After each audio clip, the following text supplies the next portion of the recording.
ఇప్పుడు శ్రీధర్ బాబు గారు మాట్లాడతామని అన్నప్పుడు మీరు అట్లెట్లా ఇస్తారు అని అంటున్నారు. వారు లెజిస్లేటివ్ అఫేర్స్ మినిస్టర్, వారికి అధికారం ఉన్నది. ఇంటర్ఫియర్ అయిపోయి క్లారిఫికేషన్ ఇచ్చే అధికారం ఉన్నది. మరి పల్లా రాజేశ్వర రెడ్డి గారు అధ్యక్ష, మేము మరలా ఇప్పుడు ముఖ్యమంత్రి గారు ఇంతకుముందు నేను మాట్లాడినప్పుడు సభలో లేరు కాబట్టి వాళ్ళందరూ కూడా కొద్దిగా వక్రీకరణ చెప్తున్నారు. మీరు చేస్తున్న ఏదైతే సబ్జెక్ట్ మాట్లాడండి. సబ్జెక్ట్ మీద అధ్యక్ష 6 గ్యారంటీల్లో 13 అంశాల్లో ఉన్న మహిళల బస్సు పథకం ఏదైతుందో దాన్ని మేము ఆహ్వానిస్తున్నాం. దానికి కావాల్సిన బస్సులు పెంచాలని చేస్తున్నాం. వాళ్ళందరూ కూడా మంచిగా బ్రహ్మాండంగా ఈజీగా పోయేటట్టు చూడాలని చూస్తున్నాం. ఏదైతే ఆర్టీసీ గవర్నమెంట్ ఉద్యోగులుగా మేము చెప్పినామో వాళ్ళందరికీ కూడా వెంటనే వాళ్ళకు ఉద్యోగాలు కూడా గవర్నమెంట్ ఉద్యోగస్తులుగా గుర్తించాలని చెప్పి కూడా కోరుతున్నాం.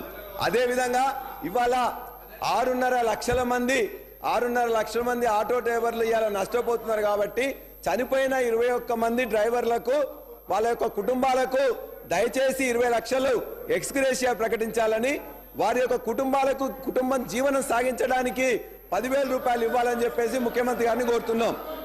ప్లీజ్.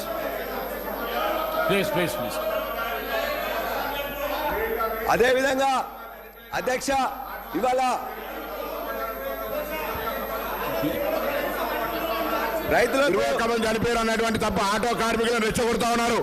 ఆటో కార్మికులను రెచ్చగొట్టే ప్రయత్నం చేస్తా ఉన్నారు. ఆత్మహత్యల వైపు ఈ సమాజంలో బాధ్యత గల వ్యక్తులం వాళ్ళ సమస్యను పరిష్కరించే విధంగా చెప్పాలి తప్ప ఆటో కార్మికులు ఆత్మహత్యలు చేసుకోమని ప్రేరేపించేటువంటి పరిస్థితి జరుగుతూ ఉన్నది. అలా ఇది మంచిది కాదు సమాజానికి. దయచేసి వాళ్ళు 10 సంవత్సరాలు అన్నప్పుడు ఆర్టీసీ పరిరక్షణ నేను చెప్తే అధ్యక్ష ముందు 60 రోజులు సమయం ఇస్తే పట్టించుకోలే, పిఆర్సీలు ఇయ్యలే, బాండ్స్ ఇచ్చారు, అవి ఇయ్యలే. ఇప్పటికీ ఆర్టీసీ ఆస్తులు వరంగల్ వాళ్ళ పార్లమెంట్ సభ్యుడు పేరు చెప్పొద్దు టైర్ రిటైరింగ్ తీసుకున్నాడు.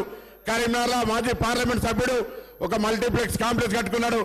ఆర్మూర్ల శాసనసభ్యుడు ఇప్పటికి ఆర్టీసీకి బాగా వాళ్ళ గురించి మాట్లాడితే మళ్ళీ మీకు ఏమైతే ఒకసారి ఆలోచన చేయండి.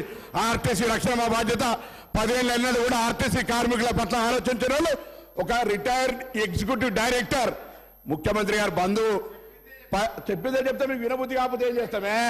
4 ఏళ్ళు ఎండీ పెట్టుకున్నారు, 4 ఏళ్ళు మెయింటైన్ పెట్టుకొని ఆర్టీసీని నిర్వీర్యం చేసిన అధ్యక్ష.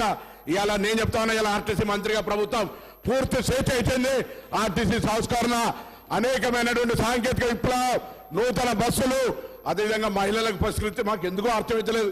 ఆ మహిళ మా అక్క చెల్లెళ్ళు గౌరవ శాసనసభ్యులైనా వాళ్ళకు కనీసం ఆలోచన విధానాన్ని మార్పు చేయమని కోరుతా ఉన్నా. మహిళలకు బస్సు సౌకర్యం ఇస్తే ఎందుకు ఇబ్బంది అవుతుందో తెలియదు. ఆటోలను రెచ్చగొడతా ఉన్నారు. ఏంది ఆటోల గిరాకీ మేము ఎక్కడ దెబ్బతీసినాం? ఆటోలకు కూడా మా ప్రభుత్వం ఎన్నికల హామీ ఇచ్చింది. దాని వైపు కూడా ఆలోచన చేస్తా ఉన్నాం. ఆటోలకు న్యాయం చేసే బాధ్యత మాది. దయచేసి లేనిపోని అపవాదు అనవసరమైనటువంటి ఆటో కార్మికులను ప్రేరేపించి అధ్యక్ష వీళ్ళు ఆటోలు ఎక్కిరు అధ్యక్ష. ఆటోలు ఎక్కి బెంచ్ కారు నేను చెప్తే ఫ్యూడలిస్టిక్ మెంటాలిటీ ఉన్న ఆటో కార్మికులను అవమానపరుస్తా ఉన్నారు. ఇది మంచిది కాదనేటువంటి మాట మళ్ళొక్కసారి ఆటో కార్మికుల పక్షాన ఒక బీసీ బిడ్డగా అందులో ఉన్నటువంటి వృత్తి చేసుకున్న మైనార్టీ ఎస్సీ ఎస్టీ బీసీలను అవమానపరుస్తా ఉన్నారు. ఇది మంచిది కాదని మనం చేస్తా ఉన్నాం. పల్లా రాజేశ్వర రెడ్డి గారు దయచేసి ఇవ్వాలని చెప్పేసి చూస్తున్నాం.